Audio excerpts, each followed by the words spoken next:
Olá, gente, tudo bem?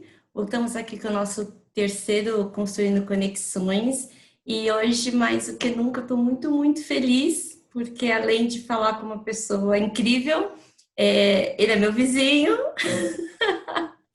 e tem muito para contar para vocês, que é o Edson. Eu quero agradecer novamente por todo o suporte que vocês vêm dando para esse projeto sobre representatividade, com a Elisa aí na Semana da Mulher Negra, do vídeo da semana anterior que nós postamos. Então, se você não viu, corre lá, vê da Elise, vê do Anderson também, que estão incríveis. E agora vocês vão conhecer uma pessoa maravilhosa que é o Edson. Eu vou deixar ele se apresentar. Vamos lá, Edson. Olá, tudo bem? Bom, boa tarde a todos. Sou Edson Paixão, tenho 47 anos, sou aí um vizinho da Vivi. Foi super interessante o nosso bate-papo, porque acabei descobrindo que ela nasceu também no mesmo bairro onde eu basicamente fui criado.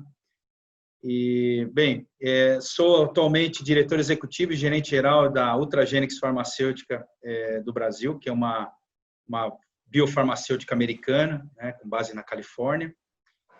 De formação, sou biólogo, sou administrador de empresas também tenho mestrado em genética humana pela Universidade Federal de São Paulo. Então, basicamente, isso seria uma apresentação rápida. Uau! E falou que não vai ter biólogo negro. Viu, gente? É assim que funciona. E me fala, o que te levou para a biologia? Que parte ali te levou? Putz, é isso que eu quero fazer? Que chegou em você a tendência, assim? Na verdade, eu sempre quis ser biólogo, desde garoto. Quem me conhece sabe que eu sempre adorei os animais, né, os insetos, me interessava muito por isso. Mas, na época, Vivi, eu tive uma situação muito complicada, porque o meu primeiro emprego... Eu tive vários empregos informais, mas o meu primeiro emprego formal foi num banco.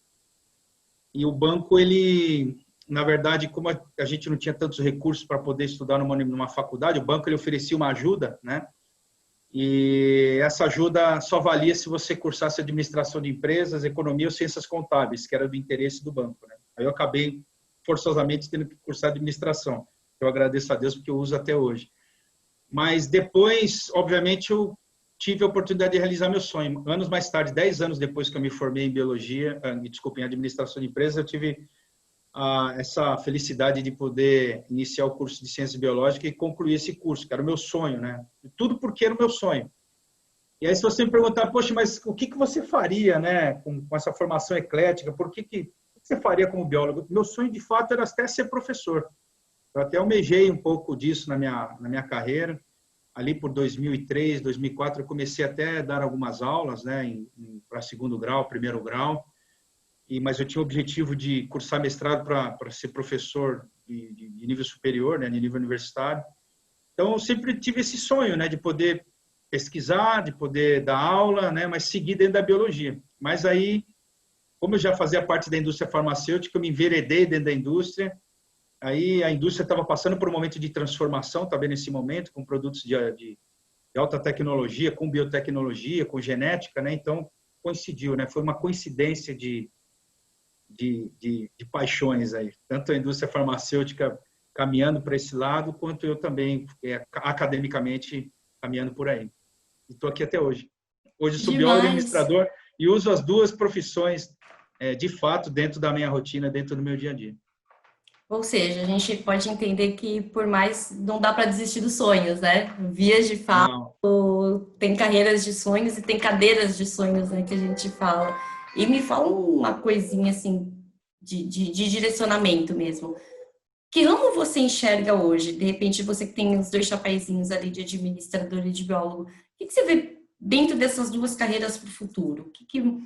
Viver administrador, tá cheio no mercado, mas de repente tal coisa ali pode ainda ser um nicho para se diferenciar? olha, primeiro assim, eu vou falar um pouco do que é ser um administrador. Administração de empresas é um curso muito generalista, né? Biologia também é um curso generalista, porque você aprende um pouco de cada matéria. Claro, você pode se especializar nas duas profissões.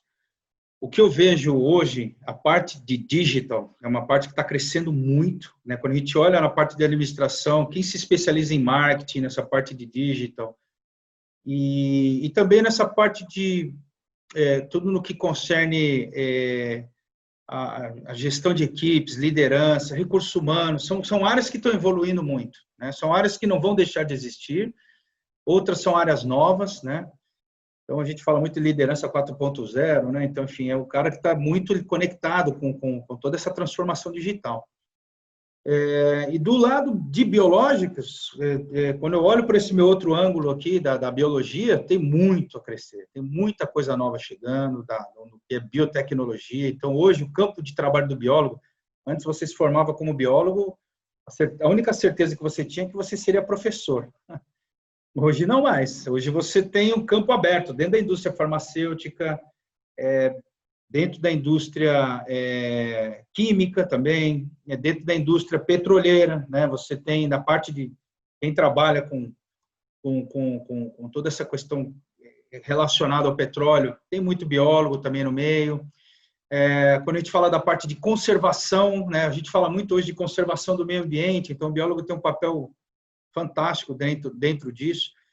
E eu digo que é um campo vasto, e eu acho que você tem que buscar especialização, e aí, como você falou no início, tentar fazer dentro de administração e dentro de biologia, eu tentei me especializar naquilo que eu amo. Eu amo genética, sempre gostei de genética, desde a escola, me especializei nisso.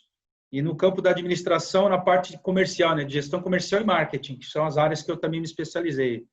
Fiz um MBA na FGV e um outro curso de extensão lá de 2 semanas em Wharton, na Pensilvânia, em marketing. Então, isso me deu elementos para eu poder só alimentar a paixão que eu tenho por essas duas áreas, né, que para mim são totalmente congruentes hoje. Então, eu consigo usar dessas duas competências no meu dia a dia. Então, resumindo, faça o que você ama, de fato. E dentro da área que você ama, tente se especializar o máximo possível, porque nenhum conhecimento é desnecessário ou desprezível. Todo conhecimento ele vai lhe ser útil em algum momento da sua vida. Eu achava que eu nunca fosse utilizar a administração de empresas. Hoje eu sou um administrador de uma empresa. Mais do que nunca, eu estou lá envolvido com finanças, com as questões de marketing, uma série de temas administrativos, tributos, uma série de temas administrativos que eu dou graças a Deus de ter tido essa oportunidade, né, essa nobre oportunidade de poder estudar administração de empresa. E eu vou ser obrigada a falar, né? Eu estava aguardando essa pergunta, mas eu vou ser obrigada a falar, né? Nós somos da Leste, né? Vila Talarico, Forever. O que que Nossa, amado talarico. nossa amada tá lá, tem que falar um S2 para quem vem do Talarico. O que a gente. Eu tenho muitas coisas do meu dia a dia de garra, de persistência, resiliência. Eu acho que a Zona Leste nos ensinou muito isso na época que a gente cresceu por lá. Mas eu queria ouvir de você, o que a gente trouxe da Zona Leste para o mundo, para o que a gente usa no nosso dia a dia, e foi só a Leste que deu, a periferia que deu para a gente, para que a gente consiga sobreviver nesse mundo corporativo tão desafiador, né, que a gente sabe que é para nós. Eu digo que quem tem oportunidade, eu digo que isso é uma oportunidade. Tem gente que acha que é um sacrifício, que foi penalizado em nascer na Zona Leste ou nascer na Zona Sul, lá na periferia. De uma maneira geral, periferia. Mas quem tem o privilégio de nascer numa periferia, primeiro, você passa por uma série de dificuldades, né? Uma série de desafios ainda quando jovem que, de certa forma, outros jovens que têm uma condição de vida melhor não sabem o que é, nunca experimentaram isso. Isso molda muito a tua resiliência, a forma como você vai lidar na vida, a forma como você vai aceitar as coisas, e trabalha muito a tua humildade. Quando você é uma pessoa humilde, você é uma pessoa resiliente, você está aberto para o aprendizado, você está aberto para novos desafios, você não tem medo de nada. Então, eu olho hoje, a Zona Leste me moldou nisso. Tudo que eu precisava ter medo, eu passei na minha infância. Todos os meus medos. E não tinha psicólogo, não tinha terapia, né? Que terapia eu poderia fazer na década de 70, na década de 80? Então, eu mesmo era o meu terapeuta, eu me fiz um processo gigantesco durante a minha adolescência de autoconhecimento, para me entender, para superar as minhas fraquezas. E quando você chega a 18 anos de idade, 17, 18 anos de idade, você está lá no mercado de trabalho, você está numa universidade, aquilo é peanuts para você. Você passa por aquilo com toda tranquilidade, porque você já enfrentou coisas piores. Eu, graças a Deus, eu nunca passei fome, né? Eu tenho os meus pais que me educaram de uma forma maravilhosa, magnífica. A gente sabe que no nosso talarico também tivemos situações tristes, né, de pessoas que tomaram, muitas pessoas, não foram poucas, tomaram um rumo diferente daquele que a gente entende, daquele que a gente entende que é o correto. Eu tive muitos amigos, eu convivia com essas pessoas, mas assim a clareza que eu tinha da minha vida, do que eu queria fazer, que eu sempre gostei muito de estudar, embora tenha repetido de ano na sexta série, como eu comentei aqui, mas eu sempre gostei de estudar. Depois eu passei a ser um excelente aluno. Acho que o meu histórico no famigerado Humberto de Campos é um histórico muito bom, no Aprígio Gonzaga também, onde eu fiz o segundo grau. Mas, assim, quem me moldou foram os meus pais, né? Os meus amigos, as pessoas mais velhas que a gente olhava, aqueles que a gente via que estava dando certo na vida, os que eram educados, a gente olhava, a gente se espelhava nessas pessoas. Então, a gente tinha também modelos a seguir, né? Então, em resumo, é isso. Você sai de uma realidade totalmente diferente, totalmente difícil. Para chegar no trabalho era muito difícil, porque hoje a gente tem as lotações ali, né? Na nossa época, a gente perdia 3, 4 ônibus, porque o ônibus estava muito lotado, você não conseguia nem subir no ônibus, o ônibus não parava. Exatamente. Então, quando você enfrenta tudo isso, você não sente falta de carro, você passa a se desapegar de algumas coisas. Essa é a grande verdade. E se apegar às coisas que realmente têm importância. Então, eu agradeço muito a Deus por ter tido essa oportunidade de nascer no Talarico, de crescer ali, de ver o que eu achava que era incorreto, de ver também o que eu achava correto, de sofrer muito. Esse sofrimento me trouxe bastante flexibilidade, resiliência e bastante humildade, né? E também, pela educação dos meus pais, eu nunca perdi essa humildade, né? Então, eu mantenho a simplicidade até hoje. Eu frequento a minha Zona Leste até hoje, eu nunca deixei de frequentar a minha Zona Leste, independente de liturgias, de posições, isso nunca subiu à minha cabeça. Então, acho que é isso. Eu ganhei muito tendo nascido ali. Não queria ter nascido nos Jardins, com todo respeito aos Jardins, ou qualquer outro bairro de classe média alta, mas para mim, ter nascido ali me moldou muito o meu caráter e a minha personalidade. Nós seríamos diferentes, talvez, se tivéssemos nascido em outro lugar, né? Não tenho dúvida nenhuma disso. E o que é estar na cadeira? A gente fala muito de eu quero crescer na carreira, eu quero fazer, putz, agora beleza, eu cheguei lá. O que eu cheguei lá para você? São com tudo que a gente quer fazer, tudo bem que a gente também tem que combinar com a realidade. A gente sabe que não dá para todo mundo ser GM, a gente sabe que não dá para todo mundo ser gerente, mas enfim, o que estar nessa cadeira hoje significa como homem, como negro, como profissional, como pai, como amigo, enfim. Qual que é o peso disso hoje? É um privilégio, assim, é algo maravilhoso. Obviamente que quando você senta numa cadeira dessa, eu sou gerente geral já há 8 anos. Quando você senta nessa cadeira, você sempre olha e vê que a cadeira é maior do que você, porque é muito difícil, não é uma posição simples, né? E eu, na minha carreira, Vivi, só para lhe contar um pouco, para dar um pouco de contexto, eu nunca também desenhei um plano da minha carreira. O que eu quero ser? Lá no Talarico, eu nunca pensei que eu fosse um dia chegar onde eu cheguei. Para mim, certamente, minha irmã assistindo essa nossa conversa aqui, ela vai concordar com gênero, número e grau. Eu nunca imaginei chegar nisso, jamais. Se me perguntassem lá em 1986, 87, o que eu queria ser da minha vida, provavelmente eu falaria outra coisa, né? Mas o destino vai te moldando. E também, o fato de eu não ter planejado a minha carreira me ajudou porque eu fui sempre sem pressão, sempre descontraído, e eu sempre também persegui fazer aquilo que eu gostava bastante mesmo, que eu tinha muito amor, né? Então, por exemplo, eu comecei na área comercial da indústria farmacêutica. Foi por acaso, porque também trabalhava num banco, como eu disse no início, o banco passou por uma situação difícil, me desligou, eu era o mais jovem do grupo, me cortou, fiquei 9 meses desempregado, ia ali na Avenida Itaquera, pegar ônibus, descer lá em Guarulhos para entregar currículo nas portas das empresas, currículo impresso. Na época estava começando a chegar as impressoras, nessas preto e branco aí, agora nem existe mais, agora é tudo colorido.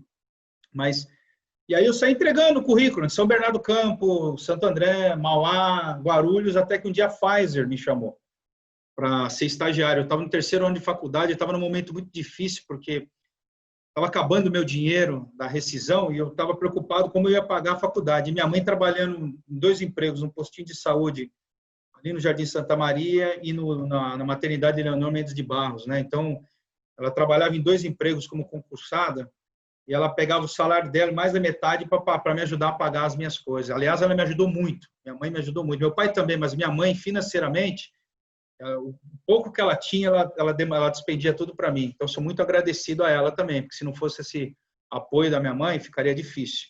E não estou dizendo que minha mãe era rica, não. Minha mãe ganhava salário mínimo em um, salário mínimo em outro, basicamente. Juntava os dois e a minha faculdade era quase um salário mínimo, né? Então, o pouco que sobrava era para casa.